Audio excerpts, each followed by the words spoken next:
Okay, here's our core lesson for today, Thursday. This one is called Plants and People. So we're going to learn all about the ways that plants help us as people.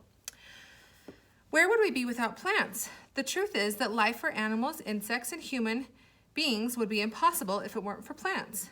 The most obvious reason is that plants are important because they give us food. People eat plants or parts of plants every day. What does this woman in this picture have in her mouth? Do you know what this is called? It starts with a lettuce. Of course, you don't see too many people chomping on lettuce just like this. Lettuce is good for you. It is a healthy vegetable that comes from a plant. Excuse me. All vegetables are parts of plants, including potatoes, beans, peas, carrots, peppers, cucumbers, and squash. Each comes from different plants and from different parts of plants, but they all come from plants nonetheless. And you already know that fruits like apples come from plants as well. Many fruits are edible and they are also healthy and tasty, so you should eat them every day. What is your favorite fruit or vegetable? I love eating fruits and vegetables. Tell me which one's your favorite. This is a picture of one of the most important plants in the world. Believe it or not, corn comes from a special type of grass. Do you like to eat corn on the cob? I do. Have you eaten any bread lately? It is likely then that you have eaten wheat. Wheat also comes from a type of grass. They can make wheat into bread. Its seeds are ground up and used to make wheat flour, and wheat flour is used in many kinds of bread, cereals, and cakes. Rice is another important food that comes from grass. People in the United States eat rice, but not nearly as much rice as people in other parts of the world, such as China, Japan, and India. Rice is used to feed billions of people every day. You have just learned about the 3 most important food crops in the world: corn, wheat, and rice. They are all grains or seeds that come from different types of grasses. Plants and plant products can also be used to make fabric or cloth. It's okay.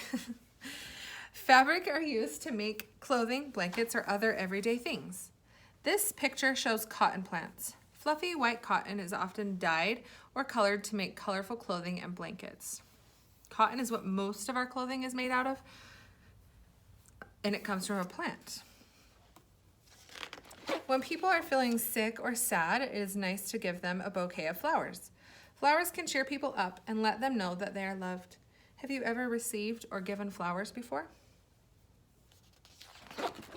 There are many things that you would not guess have anything at all to do with plants, such as tires on a car, which are made of rubber. In fact, much of the rubber we use for everything from tires to rubber bands to basketballs comes from the sap of rubber trees. I'm going to bring this up close so that you can see. Here's a tool that they can put inside of the tree to get the sap to come out, and that's what they make rubber with. Rubber is what you see on a tire. Rubber is what you see on a basketball. Another type of sap we use comes from maple trees. This type of sap is clear and gives us something much better tasting than rubber. Do you know what it is? Maple syrup. In early spring, people drill small holes into trunks of maple trees and insert spouts, which allow the sap to drip out into buckets or holding tanks. When the sap is boiled, it turns to maple syrup. Don't worry, the holes don't hurt the trees. They heal during the summer and fall, and people pick a different spot on the trunk to drill the next spring. Some plants and plant parts can be made to use medicines for curing diseases or healing wounds. Using plants to make medicine requires a great deal of knowledge. A person must know how to find the right kind of plant and how to use it. In some parts of the world, knowledge of plants has been passed down from generation to generation, from parents to their children, for thousands of years. One very common medicinal plant, medicinal means medicine, is the aloe vera plant. Inside of these thick green leaves, it's kind of squishy, is a clear gel, and many people will cut it open and take out the gel and then rub it on a cut or a sunburn. Some doctors and scientists think that eating or drinking parts of the aloe vera plant is good for your stomach and can help prevent diseases. People use the wood from trees to build houses and to make many other things. This lumberjack, a person who cuts down trees, is using a powerful chainsaw to cut down a big pine tree. After he chops this tree down, the lumberjack will saw off all the branches. The bare trunk will be loaded onto a truck and taken to a lumber mill, where it will be turned into boards. People also use wood from trees to make fires when it is cold outside. This person is chopping logs to burn in the fireplace. Wood is also used to make tool handles, instruments, and other objects. Baseball bats are often made of wood from the ash tree, which is one of the strongest trees in the forest. See all these things made out of wood? Look around your house and see if you can find something made out of wood. Here is another important thing about plants. They help keep the air fresh and clean.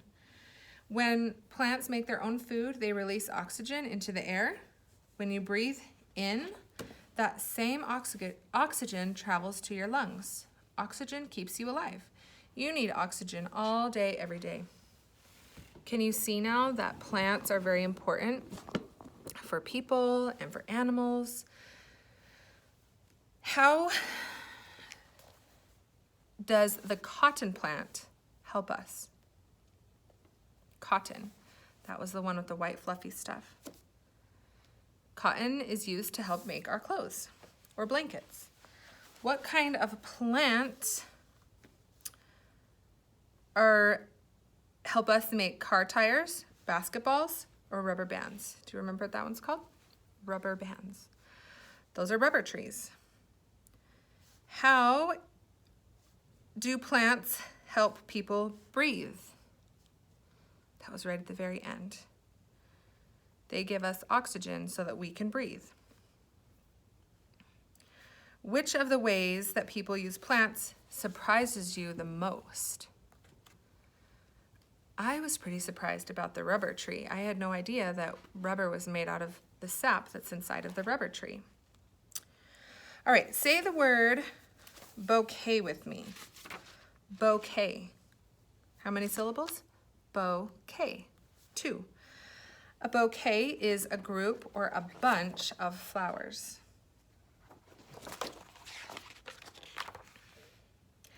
A bouquet is sometimes tied together with a string. Another way that you can see bouquets are sometimes in vases.